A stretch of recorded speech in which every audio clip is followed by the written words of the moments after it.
Most people don't make bad financial decisions. They make reasonable ones at the wrong scale, and nowhere is this more visible than in the rent versus buy debate. Because if you listen to friends, family, co-workers, or social media, the conclusion sounds obvious. Renting feels like throwing money away. Buying feels like growing up.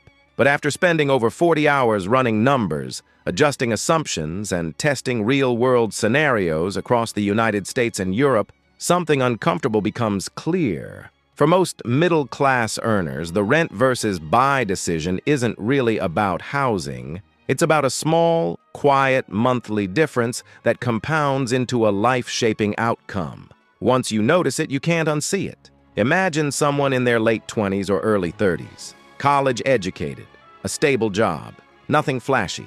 In the US, they earn around $70,000 a year. In Europe, maybe 50 to 60,000 euros. After taxes, healthcare, pension contributions, and basic deductions, the take-home pay looks very different from the headline number. In the US, it's around $4,200 a month. In Europe, roughly 300 euros. This isn't poverty, but it's also not abundance. They're renting a clean, decent apartment close enough to work. Not luxurious, not run down. Rent is $1,500 in the US, or about 1,100 euros in a major European city. It feels expensive, especially when people keep saying the same thing. You could be paying your own mortgage instead. So they start looking. A small starter home, a modest apartment. The mortgage payment comes out to $1,600, maybe 1,200 euros, just a little more than rent. And this is where the brain steps in with a shortcut.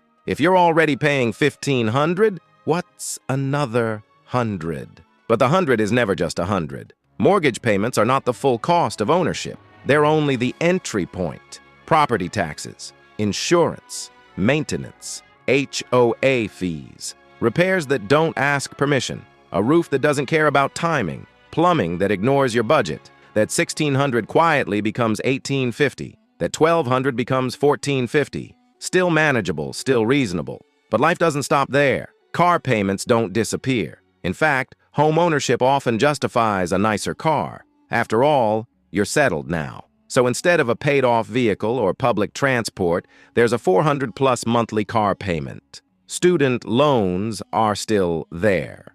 Credit cards, too. Groceries cost more than they used to. Utilities are higher in a bigger space. Subscriptions never canceled themselves. Nothing dramatic happens. No crisis. No single mistake. The margin just disappears. This is where the quiet number shows up. Across dozens of calculations, cities, interest rates, and realistic lifestyles, the same pattern repeats. The real difference between renting and buying, when both are done responsibly, often comes down to around $90 to $100 a month. Sometimes it's $80, sometimes it's a little over $100, but it lives in that range.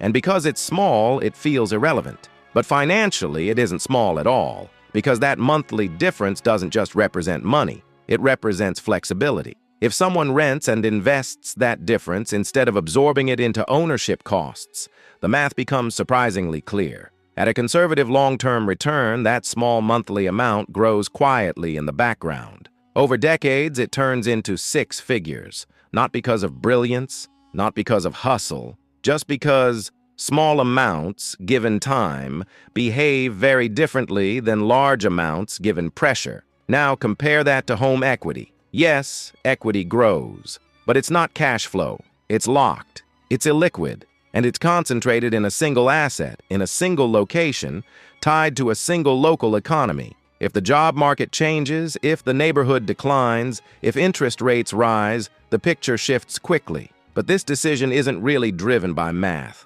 It's driven by psychology. Humans are drawn to visible progress. A house looks like progress. Rent looks like standing still. Ownership gives identity. Renting feels temporary, and society reinforces this constantly. We celebrate first homes. We don't celebrate balanced balance sheets. We congratulate mortgages. We ignore liquidity. So people don't buy homes because the math is compelling. They buy because not buying feels like falling behind. And the system is built around this feeling. Banks like predictable payments. Developers like urgency. Governments like property taxes. The structure quietly nudges people toward ownership, even when flexibility would serve them better. Over time, the difference becomes clearer. The renter has options. They can move for a better job, downsize when income slows, adjust quickly when life changes. The homeowner has commitments. Not wrong, just rigid.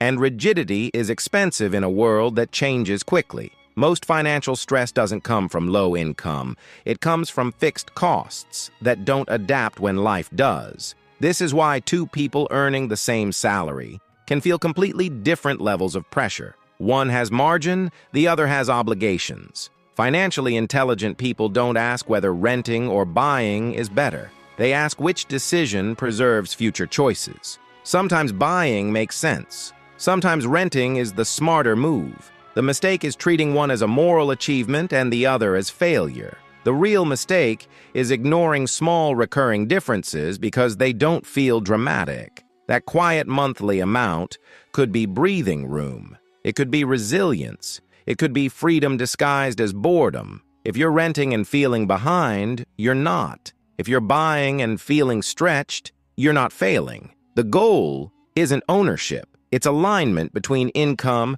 flexibility, and long-term peace. Clarity is often more valuable than certainty. And sometimes, the smartest financial decision doesn't look impressive at all.